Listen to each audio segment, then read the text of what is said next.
Yesterday was a dark day for Europe. The Russian president denied the right of a sovereign nation to exist, unilaterally recognising separatist movements that he sponsors and who seek to dismember Ukraine. And then, under the cover of darkness, sent in troops to enforce his will. Putin appears determined to plunge Ukraine into a wider war. We must all stand firm in our support for Ukraine. We support the freedom of her people and their right to determine their own future without the gun of an imperialist held to their head. There can be no excuses for Russia's actions.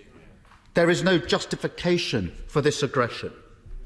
A war in Ukraine will be bloody, it will cost lives, and history will rightly scorn Putin as the aggressor. Putin claims to fear NATO expansion, but Russia faces no conceivable threat from allied troops or from Ukraine. What he fears is openness and democracy. He knows that, given a choice, people will not choose to live under the rule of an erratic and violent authoritarian. So we must remain united and true to our values across this House and with our NATO allies. We must show Putin that we will not be divided. I welcome the sanctions introduced today and the international community's efforts to unite with a collective response. However, we must be prepared to go further. I understand the tactic of holding back sanctions on Putin and his cronies to try to deter an invasion of the rest of Ukraine.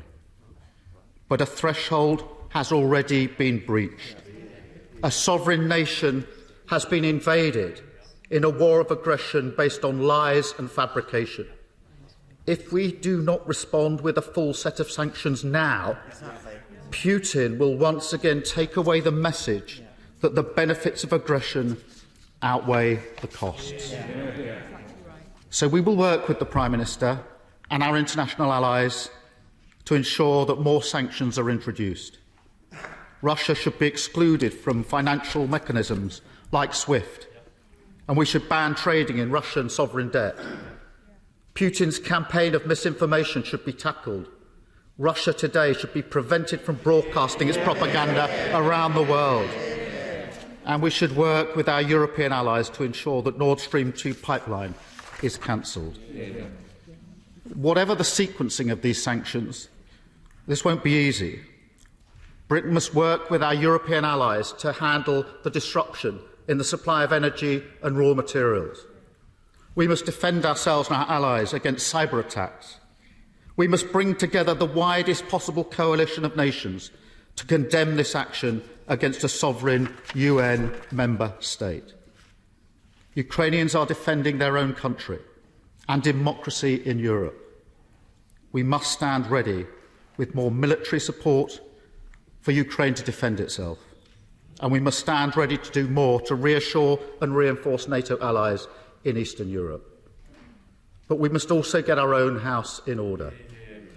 The Prime Minister said the lesson from Russia's 2014 invasion of Donbass is that you can't just let Vladimir Putin get away with it. But until now we have. We have failed to stop the flow of illicit Russian finance into Britain. A cottage industry does the bidding of those linked to Putin, and Russian money has been allowed to influence our politics. We have to admit that mistakes have been made. We have to rectify them.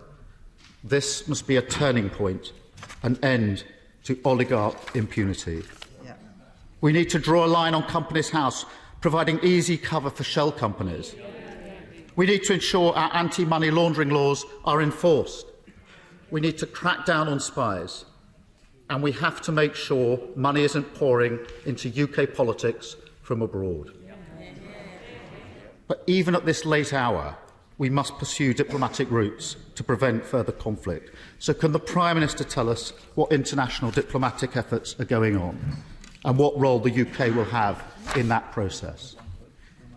Mr. Speaker, we know Putin's playbook. He seeks division. We must stay united. He believes the benefits of aggression outweigh the consequences, so we must take a stand. And he believes the West is too corrupted to do the right thing, so we must prove him wrong. I believe we can, and I offer the support of the opposition in that vital endeavour.